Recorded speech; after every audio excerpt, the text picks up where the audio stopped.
È notizia di ieri che sono stato sottoposto ad indagini per aver fatto un reato di vilipendio, un reato di opinione, cioè per aver offeso il Capo dello Stato. Vediamo di ricapitolare di che cosa si tratta. Il Capo dello Stato, Presidente Napolitano, dopo aver emanato il lodo Alfano, legge incostituzionale dichiarata, che noi dell'Italia dei Valori abbiamo detto dal primo giorno essere incostituzionale, che lui ci ha messo il cappello dicendo appunto che invece costituzionale lo era. Addirittura oggi scopriamo che i suoi consiglieri, a cominciare da D'Ambrosio, si sono adoperati per aiutare a scrivere la norma sul lodo Alfano al Presidente del Consiglio. Dopo aver fatto questa norma incostituzionale, ha firmato la legge sullo scudo fiscale.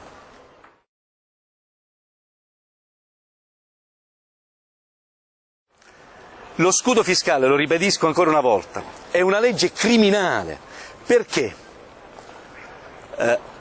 legittima il comportamento dei criminali che hanno messo all'estero o sotto il mattone i proventi di reato.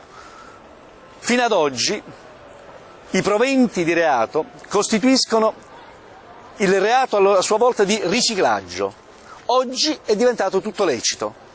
Questa legge favorisce i criminali e umilia gli onesti. È una legge che non andava fatta, è una legge che noi dell'Italia dei Valori, come parlamentari e come cittadini, respingiamo e critichiamo chi l'ha voluto, chi l'ha approvato e chi l'ha promulgato. È un diritto, è un dovere di un parlamentare, di un cittadino, far sentire la propria voce rispetto a un fatto del genere.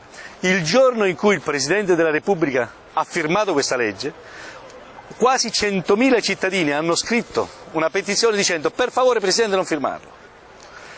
Il Presidente l'ha firmato. Non solo, a un cittadino che l'ha avvicinato in Basilicata mentre andava per motivi di ufficio e gli ha detto, ed è questo il grave, ha detto al cittadino che gli ha chiesto: ti prego non firmare, gli ha detto strattonandolo: ma come non lo firmo? Tanto se non lo firmo oggi lo devo firmare domani perché me lo rimandano uguale, io non posso farci niente. Non è così, signor Presidente della Repubblica. La Costituzione prevede e permette a lei di non firmare la prima volta, di rimandare alle Camere con un messaggio motivato e per esempio di dire alle Camere: ma che state facendo? State favorendo i criminali e state umiliando gli onesti. E questo è il suo dovere, che noi pensavamo fosse il suo dovere.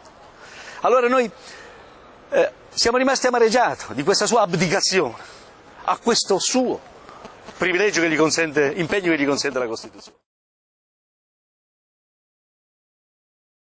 E l'abbiamo detto, io l'ho detto, nell'immediatezza e nell'immediatezza del fatto, col cuore, con la mente, con la forza dell'amore che ho verso questa Repubblica, anche del rispetto che ho verso di lei. Io ho detto: ma non faccia un gesto di abdicazione, non firmare, perché l'atto è un atto vile. Non ho dato del vigliacco a lei, ho dato del vigliacco all'atto. È vile quest'atto, è un atto irriguardoso verso la comunità degli onesti, è un atto di abdicazione del suo ruolo, perché lei poteva rimandare indietro queste carte. Ora, questo è il fatto. Per questo fatto io sono stato messo sotto inchiesta oggi, sotto indagine dalla Procura di Roma, perché avrei offeso e quindi avrei vilipeso il Presidente della Repubblica. Io ritengo che a essere offesi e vilipesi siano i cittadini italiani onesti che hanno pagato le tasse, e adesso si vedono quelli che non hanno pagato le tasse ridere e scherzare alla faccia loro, perché pagando il 4% di tangente allo Stato possono farci quelli che ci vogliono i soldi, non lo reinvestiranno, statene certi, lo utilizzeranno ancora una volta per comprarsi la barchetta a mare e per farsi gli affari loro, o riportarle un'altra volta all'estero.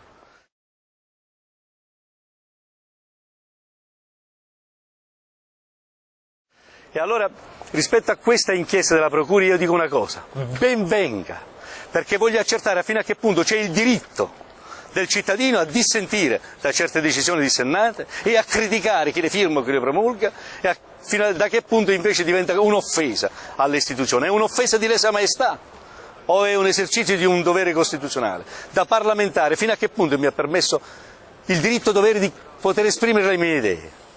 Perché di reato di opinione si tratterebbe. Io vorrei e voglio questa decisione della magistratura e tutti voi che siete sulla rete dovete volerlo, perché dovete sapere fino a che punto siete in un paese democratico.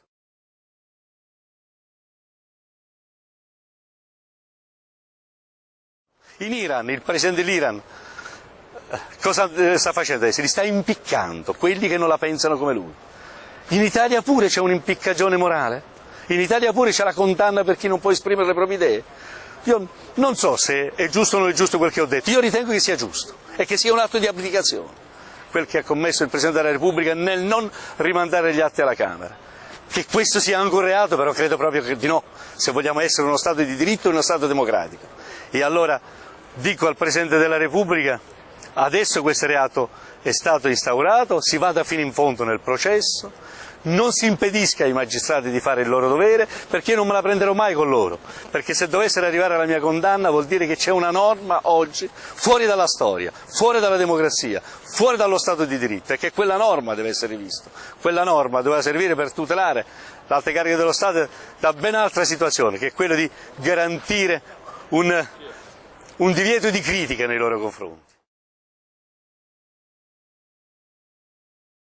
E ripeto, nel caso di specie, alla critica ci si è prestato il Capo dello Stato quando ha preso a quel cittadino e gli ha raccontato una favola non vera che non prevede la Costituzione, quella per cui lui non poteva non firmarlo perché tanto poi l'avrebbe dovuto rifirmare. Certo che doveva rifirmarlo, ma nel frattempo sarebbe caduto il provvedimento, perché era un decreto legge e 60 giorni erano scaduti. Nel frattempo ci sarebbe stato un messaggio motivato alle Camere in cui gli poteva dire da Presidente della Repubblica, da primo cittadino italiano: ma vi pare possibile fare una legge che premia i disonesti e umilia gli onesti? Questo è il tema. Allora, se questo tema è un tema che merita l'attenzione della magistratura, ben venga, e ben venga la riaffermazione di uno Stato di diritto a cui mi sottopongo davvero.